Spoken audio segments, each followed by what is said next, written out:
오늘도 말씀 붙들고 승리할 수 있기를 축복합니다. 13편은 다윗이 자신의 목숨을 노리는 그 원수들의 핍박이 계속되니까 끊기지 않는 탓에 지쳐서 하나님께 절규한 대표적인 비탄의 시 중에 하나입니다. 그러나 그렇게 어렵고 힘든 그런 비탄적인 이 절규 가운데 있지만은 탄식은 나중에 구원의 하나님을 드높이는 찬양으로 마지막에 바뀌게 되었다는 것입니다. 그렇게 힘들었지만 결국은 하나님 앞에 찬송하며 승리자로 다윗이 믿음의 승리자로 서는 이 모습을 보게 됩니다.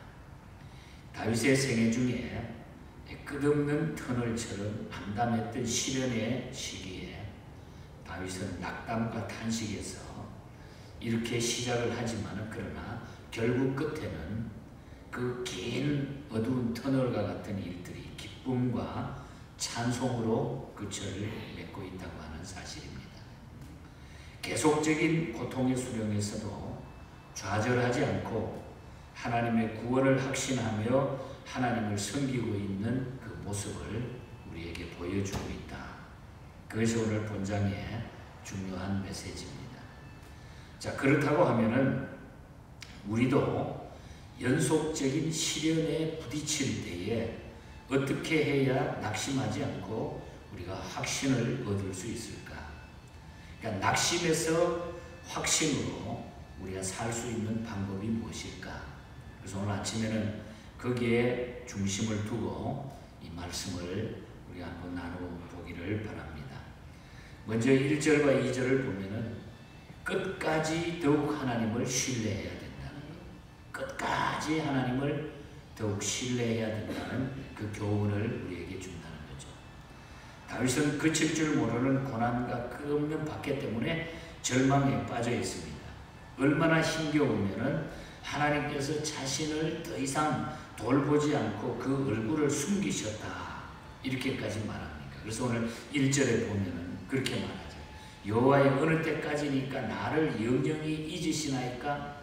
주의 얼굴을 나에게서 어느 때까지 숨기시겠나이까? 하나님이 얼굴을 숨기시는 거 아닙니까? 얼마나 답답하고 힘들었으면 이런 말을 했겠습니까?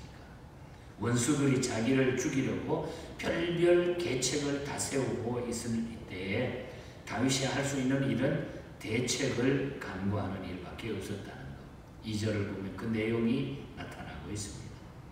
그러니 생각이 많을 수밖에 없었다고 하는 그런 얘기입니다. 그러나 다윗은 이런 절망 속에서 하나님께 호소하면서 믿음의 기도를 드리고 있다는 거죠. 하나님께서는 때때로 우리가 이해할 수 없을 만큼 오랜 시간 동안에 신앙생활에 고통을 허용하실 때도 있다는 것입니다. 또 우리 인생이 살아가면서 오랜 시간 동안에 우리가 고통을 당할 수 있는 이런 기회도 우리에게 있다는 거죠. 그 이유가 무엇일까요? 두 가지 이유로 하나님은 그렇게 하신다고 했습니다. 먼저는 우리의 성장과 발전을 위해서, 내가 더 성장하고 나의 발전을 위해서, 또 다른 하나는 하나님만 신뢰하기 위해서 그렇게 하신다. 이것이 하나님이 우리에게 어려움을 주는 이유라는 것이죠. 그런데 우리는 그것도 모르고 어떤 데는 당황하고 문제에 대해 가지고 하나님께서 내가 이렇게 어려움 당하고 있는데 하나님이 나에게 무관심한다. 관심이 없다. 그렇게 생각할 때가, 그렇게 보일 때가 많이 있는 것을 우리는 경험했죠. 그러나 이러한 때도 성도들은 절대로 실망하거나 포기하지 말고 하나님의 신실하심을 믿고 더욱 하나님을 의지하라. 이것이 다윗이 자기가 경험하고 자기가 섬기고 있는 하나님께서 하시는 일이라는 것을 오늘 우리에게 분명하게 나타내주는 말씀입니다. 고난이 사라지지 않을 때에 믿음의 기도를 우리가 계속 드리고 있느냐, 아니면 절망하고 낙담해버리고 끝나느냐, 이 문제가 중요하다는 거죠. 그래서 우리는 가끔 우리 성도들에게도 고난의 때가 있고 어려울 때가, 이해할 수 없을 만큼 어려울 때가 올 때가 있다. 그러나 그때도 우리는 끝까지 믿음의 기도를 하나님 앞에 드릴 수 있는 이 사람들이 승리자가 된다는 거죠. 하나님께서는 결코 우리 자신에 대해서 눈을 떼지 않고 보고 계심을 우리가 기억하라는 거죠. 우리가 욥을 봐도 그랬잖아요. 우리 욥기를 우리가 시편 바로 전에 봤지만은 몸에 질병이 생겼죠. 10 자녀가 다 죽었죠. 재산 몽땅 다 날라갔죠. 또 자기 부인은 도망쳤죠. 자기가 거처하던 집마저 다 불타버리고 아무것도 없어졌어요.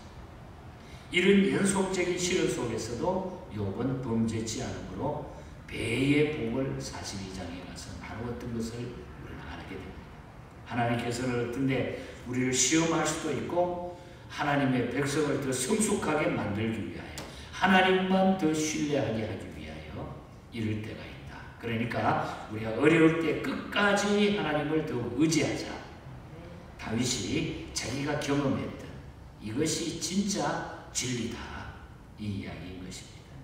그 다음에 3절과 4절을 보면은 두려워하지 말고 구원을 요청하는 겁니다.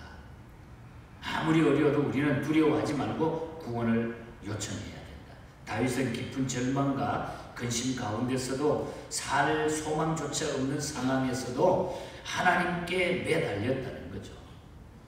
원수들의 반역으로 막 도망 다니느라 시달리며 제대로 먹지도 못했어요. 사무엘상 25장 쭉 이 내용과 연결이 되어 있는 말씀을 읽어보면 먹지도 제대로 못하고 그냥 계속 도망쳐 다니죠. 그래서 건강까지 형편이 없었습니다. 오늘 3절에 보면은 다윗은 몸이 몹시 쇠약한 가운데 구원을 요청하고 있는 그런 심정이 나타나잖아요. 눈을 밝혀달라. 눈을 밝혀달라고 하는 것은, 눈이라고 하는 것은 건강을 체크하는 기간이기 때문에 건강한 원기를 회복시켜 달라고 하는 그런 요청이 바로 다윗의 요청이었습니다. 그렇지 않으면 죽을까 두렵습니다. 사망의 잠을 잘까 내가 두렵습니다. 하나님 나에게 건강 주시옵소서. 나는 너무 지쳐 있습니다. 이 이야기죠. 우리 성도들도 세상의 고뇌와 원수들의 활동으로 몸이 쇠약해질 수가 있다는 거죠. 그러므로 새 힘을 얻도록 우리가 하나님께 언제든지 우리가 요청하라는 거예요. 그래야 영의 눈이 열려가지고 하나님을 바라보게 된다는 것입니다. 그리고 다윗은 다시금 하나님께 구원을 요청하고 있습니다. 4절에 보면은 두렵건대 나의 원수가 이르기를 내가 그를 이겼다 할까 하오며 내가 흔들릴 때에 나의 대적들이 기뻐할까 하나이다. 하나님 나를 도와주시옵소서. 나에게 함께해 주시옵소서. 원수들이 나를 무너뜨리려고 합니다. 원수들이 이겼다 할까봐 걱정이 됩니다. 하나님이 계신데 다윗은 하나님이 간섭하셔가지고 자신을 도우실 것을 하나님의 의를 위해서라도 해 주셔야 됩니다. 이 이야기. 하나님을 위해서라도, 하나님의 영광을 위해서라도 하나님 이렇게 해 주셔야 됩니다. 이렇게 지금 하나님 앞에 요청하고 있는 겁니다. 사탄은 우리가 영적으로 약해지는 것을 기뻐하죠. 우리 성도들이 영적으로 자꾸 약해지는 것 기뻐합니다. 우리가 약해지는 것은 사탄에게 결국 기회를 주게 된다는 거예요. 그래서 우리는 약할 때 영육의 건강을 위하여 하나님 앞에 요청하는 것. 이것은 바로 우리가 하나님 앞에 기도의 삶을 살아가는 거죠. 하나님 앞에 기도하라는 것. 하나님의 구원을 요청하라. 하나님 앞에 기도하라는 것입니다. 그러면 하나님이 절대로 하나님의 백성을 버리지 않고 하나님은 언제나 안전지대에 우리를 두시리라.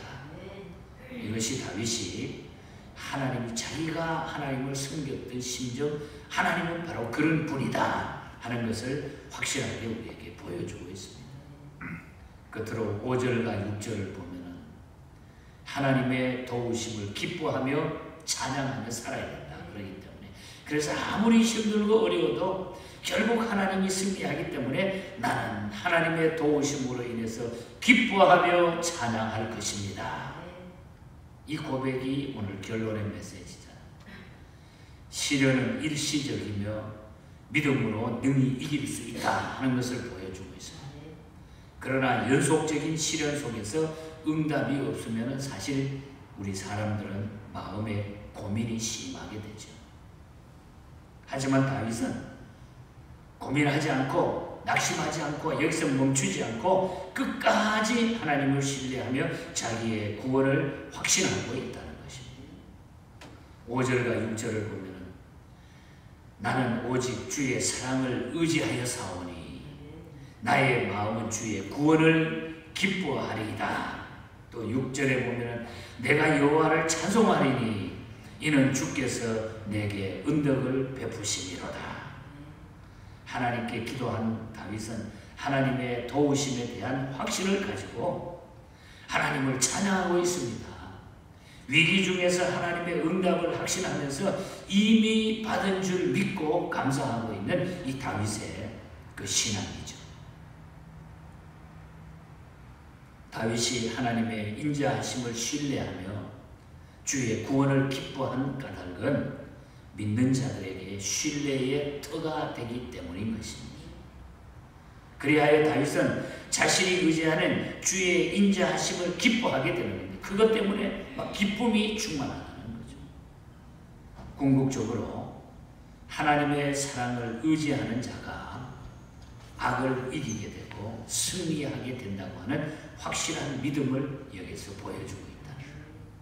하나님의 사랑을 의지하는 자, 하나님이 나를 구원해 주셨다고 하는, 죽을 수밖에 없는 나를 구원해 주셨다고 하는 이 놀라운 하나님의 사랑, 독생자 예수 그리스도를 우리에게 보내주신 하나님의 이 놀라운 사랑, 이 사랑을 의지하는 자는 결국 악을 이기고 승리하게 된다.